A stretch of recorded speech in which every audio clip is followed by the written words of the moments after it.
Pro boxing fans, we are here in Manchester. With me, JB, Joshua Buatsi. How are you, sir? How's things? Good, man. Yeah, not too bad. Thank you for coming down, and I appreciate you getting the cover as well. It's been a minute since we last spoke, so it's nice to chop it up, man. It has been a minute, but talk to me about how you are, man. New pastures arise, and obviously a different chapter in the professional game. I've known you since day dot. I remember actually talking to you when you were amateur, and you were talk to everyone at the time. Yeah, for real. How's it gone for you, man? How's this new chapter that you've gone into with Queensbury? So far, so good. They've presented me with a big fight where there's massive opportunities for the winner. You know, so it's what we've asked for, and they've delivered it. So I guess now it's up to me to make sure November the 1st, business is taken care of. Can I ask you, obviously, slightly want to talk about the past chapter with boxer. I just want to ask you, what made you leave that setup, and was it to do with just my contract come to an end? Okay. Yeah. So it was more of I went to market, and this is the best deal that I could get. So my contract come to an end. Fair enough.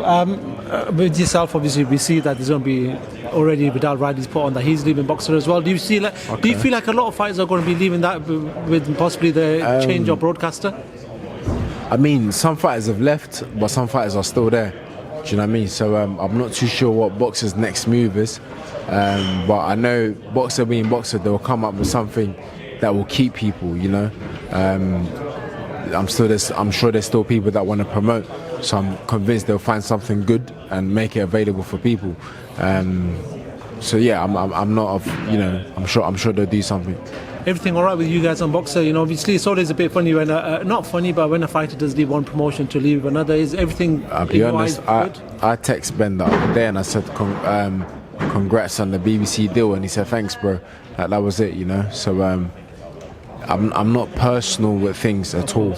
You know, in our world, and you understand a little bit, a lot of things happen. You can't take it personal. So make sure you're good and be where you have to be. Of course, your career is so short that you want to make sure you're making the right steps at the right time, man. It's extremely short. Do you know what I mean? So, and when it's all finished, make sure you're good, because when you started your career, there's somebody else coming up already. So it's just when it's your time, and when you're doing it, make sure things are put in place and you're good. Like, you're making sure that your business is taken care of. Because I always say to people, your business is the most important one. 100%. So when people say anything, I say, my guy, the Joshua Buatsi is the most important business. That's the one that I think of. So same way to people, you know. Let's talk about your fight, man. Zack Parker, and look, he's a fighter that's been he's been in there with, obviously, we know with Ryder, and you know he's been waiting for these big opportunities. He was supposed to be fighting Benavidez-Yarde a couple of years ago, and that fell through.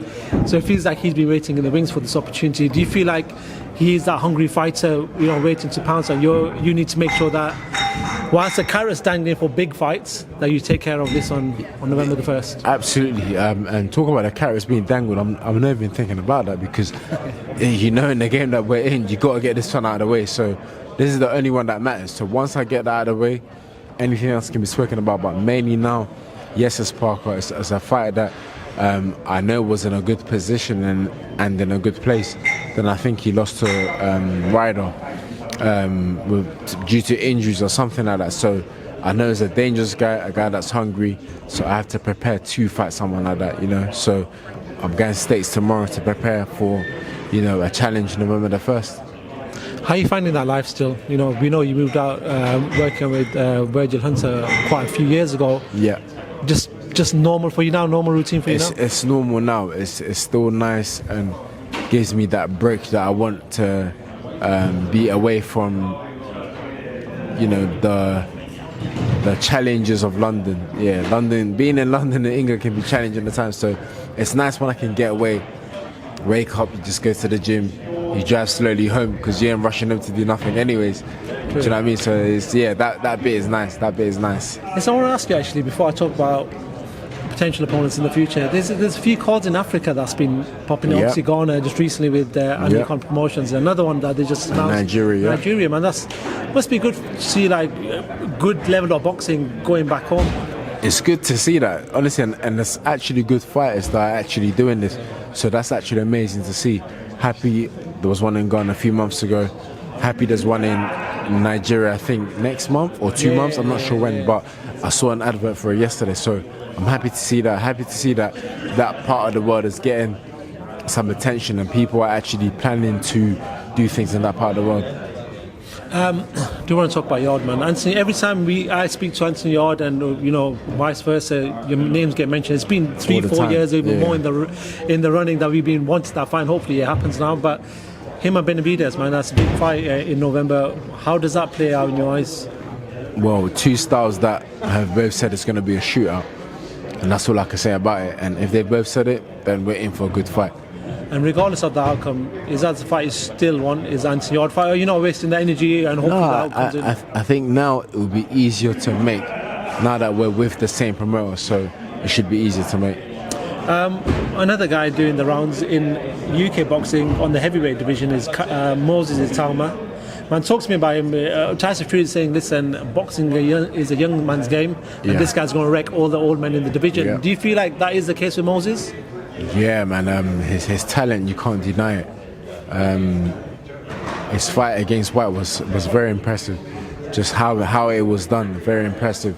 And I always say this. While we give him the praise, we also got to shine some light on Dillian Whyte as well. Yeah, they said a lot of people didn't want to take the fight, but he stepped up and he took it. Do you know what I mean? So while yes, we give credit to Moses, I still want to shine light on Whyte. Definitely. There's obviously now all the big names are being linked to Moses and Moses' name being linked to them. Obviously one of them is Oleksandr Usyk. I want to ask you, do you feel like this is still a bit too early for Moses to be taking on someone to the level who we call him a generational talent, a generational boxer that we're going to see in Oleksandr Usyk? Do you feel like it's still too early? I just say it's too early because this is going to be against someone that's undisputed in 2 divisions, and I think he's a 2-time heavyweight undisputed champion as well. So it's like it's too early. But again, he's got the right people around him that will advise and manage and make sure if it does happen, it's the right time. And they know better than I do because I'm not in his camp. I don't see him every day. I don't know what's going on. So those that have a closer eye to him will know, oh, actually it's too early, or actually this is perfect timing. So they'll know better than I would. I know this fight won't get made, but Anthony Joshua's name was being linked straight after, and I think Gareth A. Davies was saying, listen, Moses Itauma finishes him in 3 rounds, but because with the same trainers, it's hard anyway to talk about it. But do you feel like someone like an AJ should not even be looking at someone like Moses and maybe just concentrate on what he has, which is potentially a Tyson Fury fight in the future, or even a Jake Paul fight? Actually, I think someone like AJ, having made what he's made from boxing and what he did for British boxing, I think whoever he fights next, let him decide. Like, let's not be here saying who he should fight. Like, he's done what he's had to do for the sport.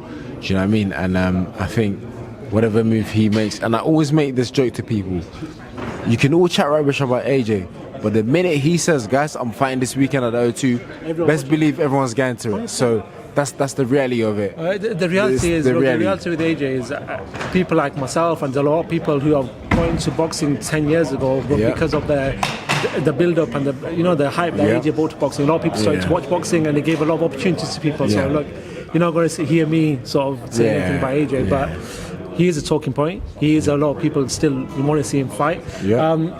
Just to find you from before I let you go, Canelo Crawford, I want your thoughts on that fight. Big fight. My opinion on who wins keeps changing. I'm like, Canelo's going to win because look, Crawford's 38 or 37. Canelo is naturally the bigger man. Then I look at the other side and I said, nah, they're about the same size or similar or whatever it is. And Crawford, a switch hitter, does it both as well. Got an amazing IQ. It's Bud Crawford. He's gonna win. He's gonna be able to win. So my man keeps changing. You know what I mean? And this is where I'm a fan of the sport. I can't call it. I can't say who's gonna win. And like I said, as a fan of the sport, it's something that I'm looking forward to. That's what's happening next for all of us in the boxing world. September the 13th. That's what we're all looking forward to. Josh, good luck with flying out to the US. Good luck with the camp, which I know can be gruesome, but look, we'll see you out fight week. Good luck with everything. Thank you very much for talking to me, man. Thank you, bro. Nice one, bro. Thank you.